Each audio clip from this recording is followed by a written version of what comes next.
Un reportatge fet per un equip de Crònica 3 en els territoris ocupats, també en Israel estricte, en el territori històric d'Israel, sobre quines són les arrels i sobretot quines són les possibles sortides del conflicte. Totes aquestes dues peces han estat enregistrades aquesta mateixa setmana i ens poden ajudar a veure d'una manera més clara i sobretot d'una manera molt més propera el que està passant a una de les zones més càlides del món.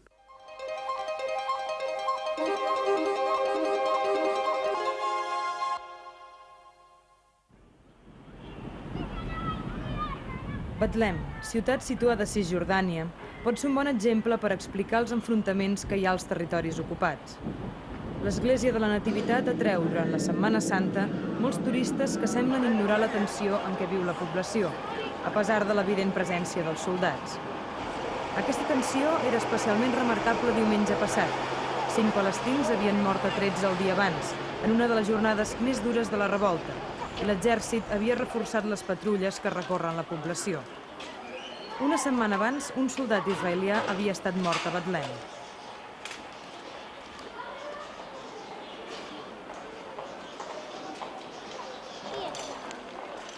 La calma tensa de la població quedava demostrada per les restes dels enfrontaments del dia abans. Les pedres que s'havien llançat contra els soldats omplien encara els carrers, i els nens jugaven amb els pots de fum que havia disparat l'exèrcit contra els manifestants.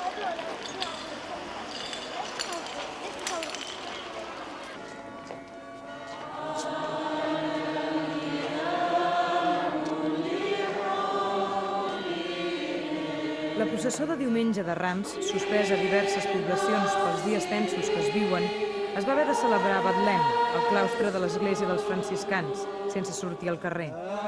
Els habitants de Betlem, la majoria palestins de religió cristiana, hi van assistir massivament.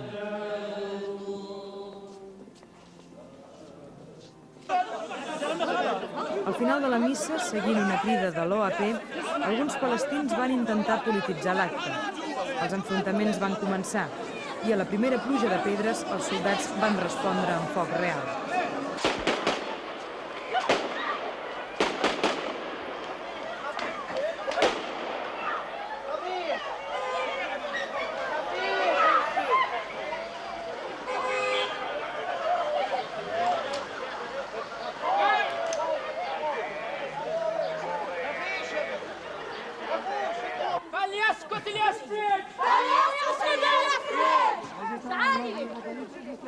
Tota la població està implicada en la revolta contra els israelians, encara que el que més es veuen són dones i nens.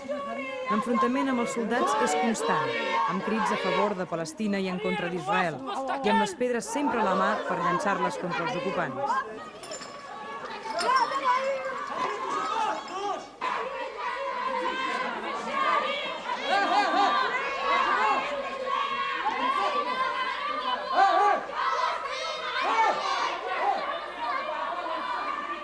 Els esquemes de la lluita són, en certa manera, els de la guerra de guerrilles. Els carrers de Betlem serveixen de refugi als palestins, que es mouen constantment buscant el lloc ideal per atacar amb pedres als soldats.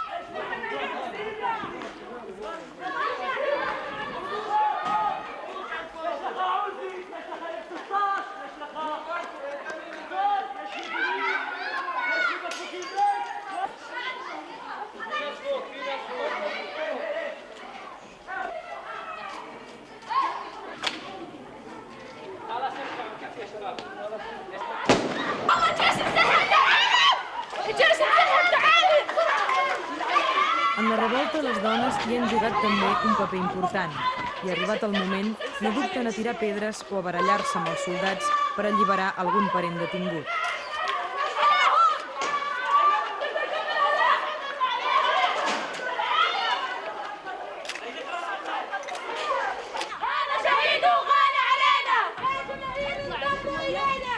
Les barricades, improvisades en carrers estrets, són una altra forma de lluita contra els vehicles de l'exèrcit israelià, que patrullen constantment per una població ocupada.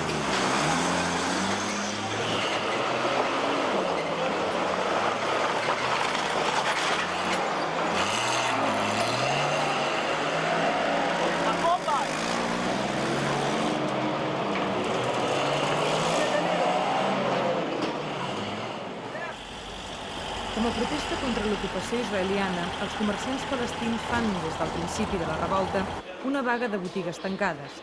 És una guerra econòmica en què els comerciants tenen pèrdues molt greus, però els ajuts de l'OAP intenten que la situació no es converteixi en desesperada. Les botigues obren només al matí, de 8 a 11, i en algunes ocasions es mantenen obertes les botigues més necessàries, com els forns i les farmàcies. La guerra econòmica afecta també els més de 100.000 palestins que treballen a Israel. Seguint les consignes de l'OAP, fa 3 mesos que no van al seu lloc de treball, postura que suposa unes pèrdues molt greus per a Israel. Els palestins d'aquests territoris han decidit, a més, no comprar productes israelians i no pagar els impostos. Com a conseqüència de la guerra econòmica, les ciutats dels territoris ocupats han perdut la vitalitat característica del comerç àrab. Semblen ciutats buides, abandonades, sense vida. Fent un repàs a la història, 1948 neix l'estat d'Israel. Els països àrabs veïns responen amb un atac. La guerra acaba amb la victòria militar israeliana. El territori assignat inicialment al nou estat per les Nacions Unides queda ampliat en 1/3, que també abraça la part nova de Jerusalem. 1967, Guerra dels 6 dies. Israel ocupa diversos territoris. En una guerra que sorprèn per la ràpida victòria de l'exèrcit israelià davant d'Egipte, Síria i Jordània, Israel s'annexiona la península del Sinaí, la franja de Gaza, els alts del Golan, la Cisjordània i la part vella de la ciutat de Jerusalem. 1973, Guerra del Yom Kippur. Victòria d'Israel davant de l'atac de Síria i Egipte. Els israelians continuen ocupant el Golan i els altres territoris. 5 anys després, el 1978, els acords de Camp David suposen la pau amb Egipte i el retorn del Sinaí a aquest país.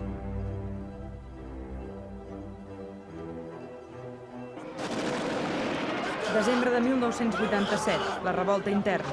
Protesta contra l'ocupació israeliana. Des del desembre de l'any passat, els palestins de Gaza i Cisjordània fan vagues i manifestacions contra la presència israeliana. Es repeteixen els atacs amb pedres contra els soldats. L'exèrcit ha mort fins ara 117 palestins.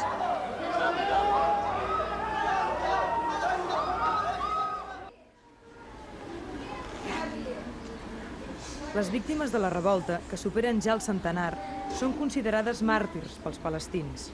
Durant 3 dies se'ls fa un funeral en què les dones no paren de plorar.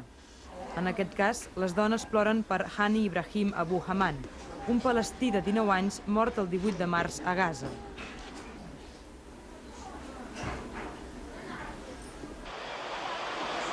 Els soldats israelians van atacar amb gasos lacrimògens al camp de refugiats de la platja de Gaza. Abu Haman va intentar fugir dels gasos i es va refugiar en un vaixell abandonat. Un helicòpter hi va llançar un altre pot de fum que va causar la mort per asfíxia del palestí.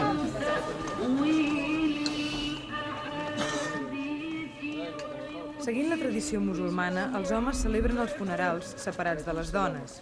Durant 3 dies es reuneixen al voltant de la foto del mort, prenen cafè sense sucre, escolten l'Alcorà i gairebé no parlen. Sobretot, eviten lamentar la mort d'Abu Haman, ja que és un màrtir i dels màrtirs no es pot dir mai que han tingut una mala mort.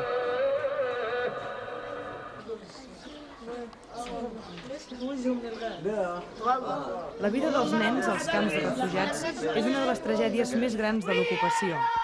Hi ha nens que passaran tota la vida al camp i que ja des d'ara aprenen a cridar contra Israel. La protesta i el joc tenen una frontera difícil.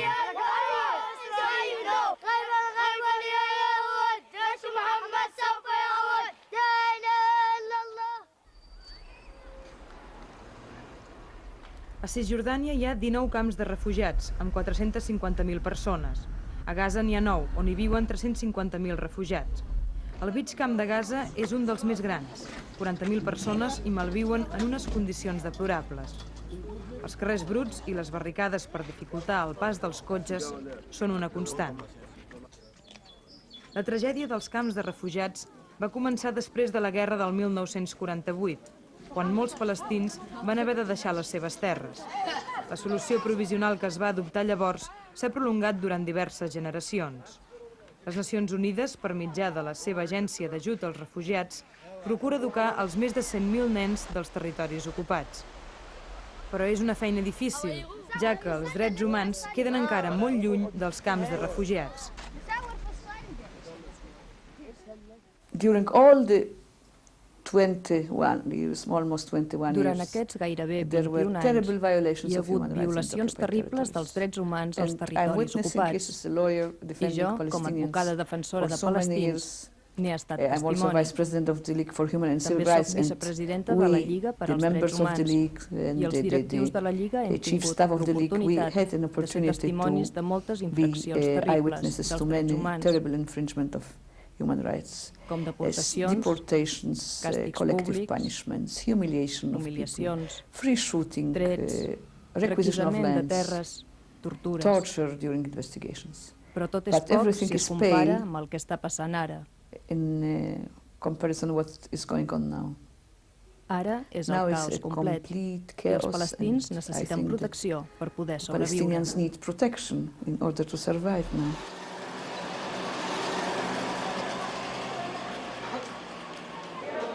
L'Hospital del Shifa, el més important de Gaza, acull en unes condicions higièniques deficients molts dels palestins ferits en els enfrontaments amb la policia i els soldats.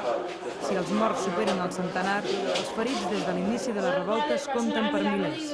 Els hospitals, els parents i els amics munten guàrdia per evitar que els soldats israelians s'emportin els ferits. Les pallisses a cops de bastó són un temor compartit per tothom. L'hospital pertany al govern israelià, però els palestins el controlen com si fos seu.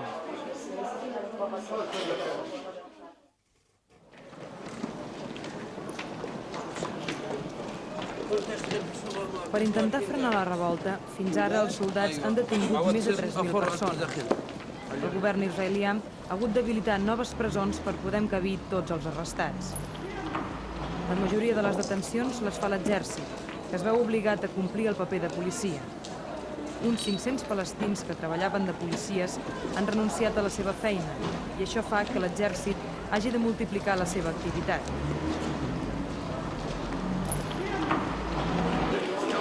El Sahal, un exèrcit que ha guanyat totes les guerres en què ha participat de manera aclaparadora, es veu forçat ara a una guerra diferent, amb un enemic que no té res a veure amb els exèrcits amb què s'ha enfrontat. La societat israeliana està militaritzada en un grau molt alt. Els homes han de prestar servei obligatori durant 3 anys i continuen en la reserva fins als 55. Les dones fan el servei durant 2 anys. Amb l'objectiu d'aïllar la revolta, l'exèrcit israelià estableix nombrosos controls a les carreteres, especialment a l'entrada de Gaza i Cisjordània. Els territoris ocupats tots són dificultats per a la premsa i només cal que esclati algun aldarull perquè la zona quedi barrada. Durant aquests dies, els únics que poden passar els controls sense problemes són els colons. Des de la guerra del 1967, Israel ha creat 127 colònies als territoris ocupats. Són barris completament nous, situats gairebé sempre per raons defensives dalt dels turons i vigilats contínuament. Els 60.000 colons israelians de Cisjordània i els 2.000 de Gaza no estan disposats en absolut a tornar als territoris als palestins. I am not a prophet. I don't know what the future will be. No sóc I profeta. No sé com That serà we el shall futur. stay Confio que here. ens quedarem aquí. I don't I per cert, agree no estic d'acord amb les paraules to que the words vostè ha you fet used servir. to return to the Tornar a les Palestinians. terres als It is not palestins. to return. No even seria tornar-les. if they will get it, Encara que les it will aconseguissin, not be no seria returned to tornar-les them perquè no són seves. because it is not theirs.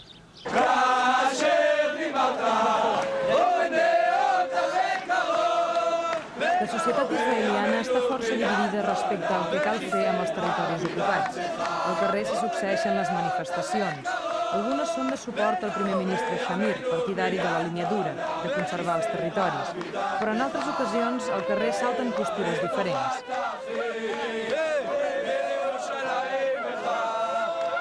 La societat, com demostren les posicions dels dos partits majoritaris, el Likud de Shamir i el laborista de Peres, està dividida gairebé en un 50%. La meitat volen conservar els territoris com a garantia de seguretat per a l'estat d'Israel. L'altra meitat prefereixen tornar-los a canvi d'aconseguir una pau estable. The terrorist organization. Hi ha organitzacions terroristes, hi ha musulmans fonamentalistes fanàtics i alguns altres elements extremistes. Estic segur que la majoria de la població no està contenta amb això. Preferirien continuar la seva vida normal. I penso que molts àrabs palestins comprenen que amb la violència no poden aconseguir res de substancial en aquest país. Només porta víctimes i sofriment. The uprising, as you see now, that it's the explosion La revolta, com for pot veure, our people, és l'explosió de tot el all nostre of our poble, people, que which rebutja refused l'ocupació i busca the la llibertat, occupation and look for l'autodeterminació per our aconseguir la freedom, independència. our self-determination to Amb establish l'OAP our com a independent nostre state representant behind i el nostre PLO líder. as our representative and our leadership. La ciutat de Jerusalem, en ple centre del conflicte, és un dels nuclis més característics de la revolta palestina. La ciutat, després de la creació de l'Estat d'Israel el 1948, va quedar dividida en dues parts.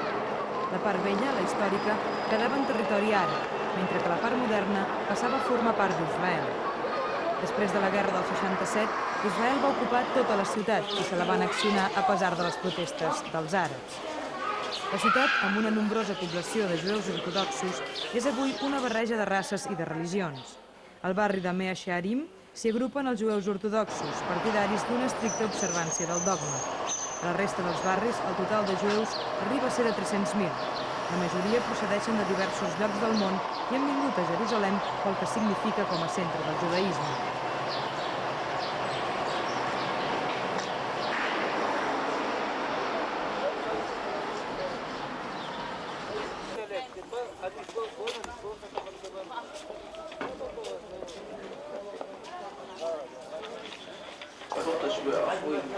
La comunitat àrab de Jerusalem, concentrada especialment a la part vella, la formen 100.000 persones.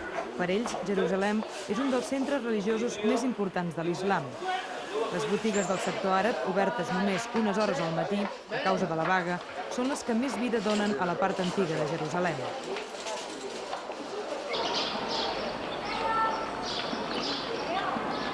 La barreja de religions és un fet dels carrers de Jerusalem. Els grecs ortodoxos, juntament amb els franciscans, comparteixen la custòdia dels llocs sants.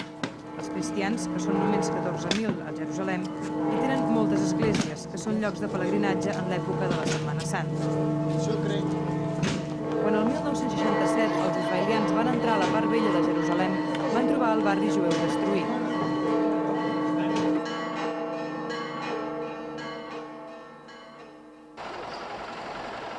Actualment s'ha reconstruït i s'ha habilitat d'una manera especial l'accés al mur de les Lamentacions, un mur al qual no van poder accedir els jueus durant la dominació àrab. El mur s'ha convertit en un símbol per als jueus, un símbol a què no estan disposats a renunciar, encara que sigui a canvi de la pau amb els àrabs.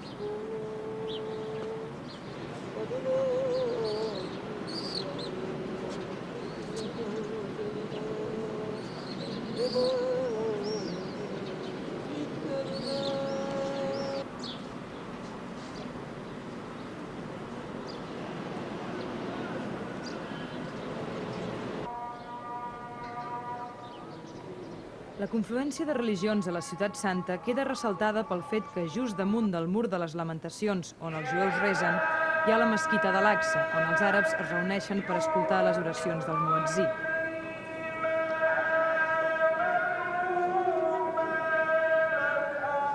El fanatisme islàmic és una de les obsessions dels israelians. Els dirigents de l'Estat d'Israel acostumen a desqualificar la revolta, indicant que es tracta d'un moviment religiós semblant a l'encapçalat per Khomeini a l'Iran. Els àrabs, per la seva banda, ho neguen. Per ells hi ha gent de totes les ideologies en la revolta.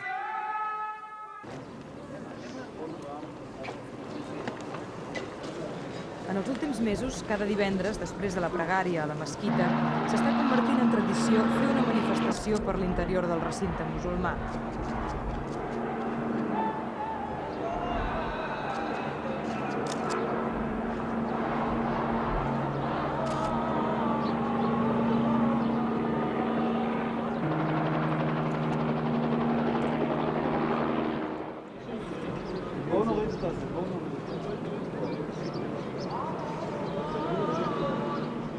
aquest cas, tampoc no falten els protagonistes de la revolta, els nens.